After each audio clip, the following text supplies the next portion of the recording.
You're listening to Radio Kidnappers, the voice of Hawke's Bay. This is the program called The Wonderful World of Wardini Books. And as always, it's our pleasure to have in the studio the wonderful Lou from Wardini Books in Havelock North. How are you going, Lou? Sure, Ken. I'm very well. How are you doing? Can't complain. All the better for talking to you. We were just saying before we came to where Christmas is in a year, beautiful day. What more could you want? Yeah, I know. Life is good. And you're flat out like a Liz drinking. We are. It's great. Yeah, that's good. 3 more great books today, and we're going to start off with looking at one called The Mist Monster. Yes. Sounds like a kid's book, which they would love. Yes, I think so. It's a picture book for children, probably of about 3 or 4 and a little bit older. So it deals with loss, really, because it's not rammed down your throat, but this family have obviously lost the mum. Mm-hmm. So Penny wasn't sure about the new house, but Dad said it was a brilliant adventure, and Mum's not there. So there's just one thing missing. I need to find Mum's old explorer hat, said Penny. Then I'll be ready for anything. So she's not sure about the move, and it's obviously all a bit weird, and the dog's going through all the stuff, and she finds Mum's explorer hat, but the dog knobs off with it. Like, come on, Peanut, I need that hat. And she goes out after him, and it's a misty day around the new house, and she meets this creature. Are you lost? It asks her. And she's like, well, no, but I've lost this hat. So they go after the naughty dog. They go to find the hat on an adventure together. So it's almost like the bear hunt. They go through the swishy swashy things, and they go through the pond. Oh, sorry, wrong way. Oh, she calls him Morris, by the way. Morris the monster. Morris the monster. Perhaps we should ask that monster over there, says the monster, says the mist monster. That's not a monster, that's my dog. So they've caught up with Peanut, and they just go on to have such grand adventures. Yeah, and it's absolutely beautiful, and the sun's starting to come out. They eventually find the hat.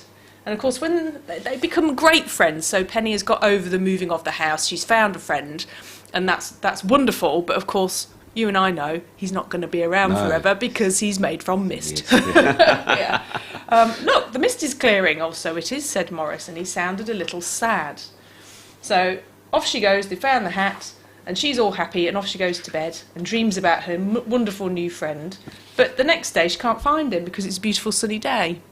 But she does find, she says, who am I going to explore with now? Then a voice said, you can explore with me if you like. And that's a little boy who lives next door. Oh, look at that. And they have marvellous adventures in the sunshine and even in the snow. But Ken, on misty days, look who's back. Morris is back. Morris is I back. love it. Isn't it gorgeous? And it's great. And it's a funny thing, isn't it, that how little kids love monsters. Yes. And imaginary friends and friendly monsters. Like there's that Monsters, Inc. film. That's I don't know right. if your granddad's watched that one. No, that's it's a funny thing, isn't it? Did you have an imaginary friend? I can't remember. I don't think so. No. I know my daughter had 1 or 2.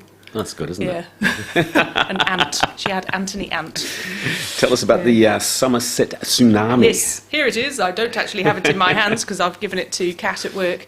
So this is a chapter book for children, probably of about 9 and up, and it's Emma Carroll, and she's a British author, and she's just amazing. So she is described as the queen of historical fiction for children, and this one is set in the 1600s, which is about as far back as I'm prepared to go, quite frankly, in fiction. Battle of Hastings, somewhere around there? Well, King James is on the throne. Yes. And we are in Somerset, and there are small communities. There's a little hamlet, and it's made up mostly of women because the men have gone off to sea, and most of them are drowned at sea because it's quite a dangerous thing. And they've ended up being a female community of very strong women that are coping quite well, thank you very much. There's one boy there who's the son of one of the ladies. So we've got Fortune. Fortune Sharp is our heroine, and Jem is her brother, and they're best of friends, and she's about 13. And although in the 1600s girls weren't really supposed to run riot, she did because she could in this sort of isolated community. But then there are legions of people loyal to King James who are basically on a witch hunt. So if a woman is strong and doing quite well and wearing trousers, she must be a witch. Yes, she must be. Look out. And they've caught Fortune doing things like she's building a boat with Jem, and that's very unladylike. So they've got their eye on her, and Mum becomes very worried. She makes sure that Fortune looks as much like a boy as possible and sends her off to work in service, gets rid of her out of the way because obviously they're going to come for her. And she gets involved with this family at the big posh house, and all sorts of sort of magical, interesting things begin to happen. But then there is this massive tsunami, and that is historical fact. In the 1600s, Really? There was a huge flood that devastated the coastline of Cornwall, Devon, Somerset, down there, and all up through Wales. And now, looking at the science, people say, well, we would call that a tsunami now. It was massive. And so this happens, and the kids are involved in this. And it's a brilliant way of just learning the history, but also Fortune is the most amazing character. You know, she's from the very working classes, and she's got everything against her, but she doesn't care because she's been brought up to just be who she is. So it's a fabulous story. Is it an easy read? Yeah. Some of that historical stuff, you think, yeah. Well, I'm not a historical fiction reader, but I picked this up.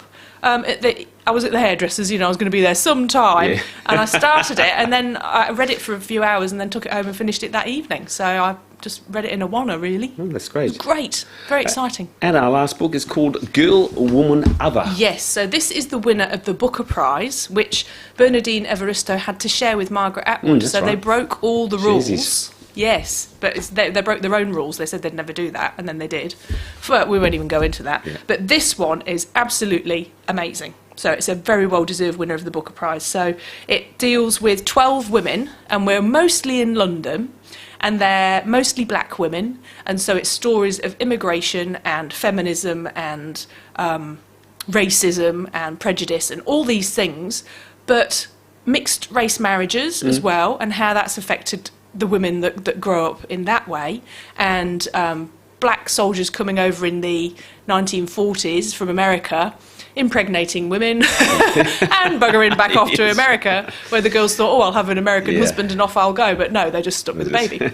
So you start with Amma, who is a militant feminist lesbian playwright, and she's got a new play on, and she's the most marvellous character, and she's got a daughter. So the next chapter becomes about one of her friends, and then Yaz, the daughter, it has the next chapter. So everybody that you've met turns up in the next chapter or the next chapter, and then you meet their family, and you might go back to the 1800s when this relationship first happened that resulted in the woman that begins in the first chapter. And it's absolutely fascinating, and it flows so beautifully.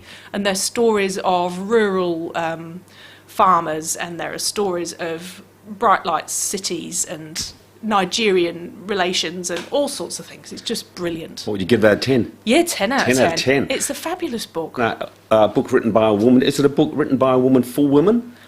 It could be, but, you know, we're all people. And, you know, there are lots of books that just feature men that women read quite happily. Yeah. So men would pick it up and enjoy it? Yeah, because the quality of the writing is incredible. Yeah, excellent. And there are some men in it. Yeah.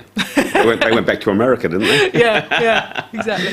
Good on you, Lou. Just before we let you get back to work, just remind our listeners where your two stores are. We are 16 Tomato Road in Havelock North and 44 Hastings Street in sunny Napier. As always, our pleasure. You look after yourself. Talk to same time, same place.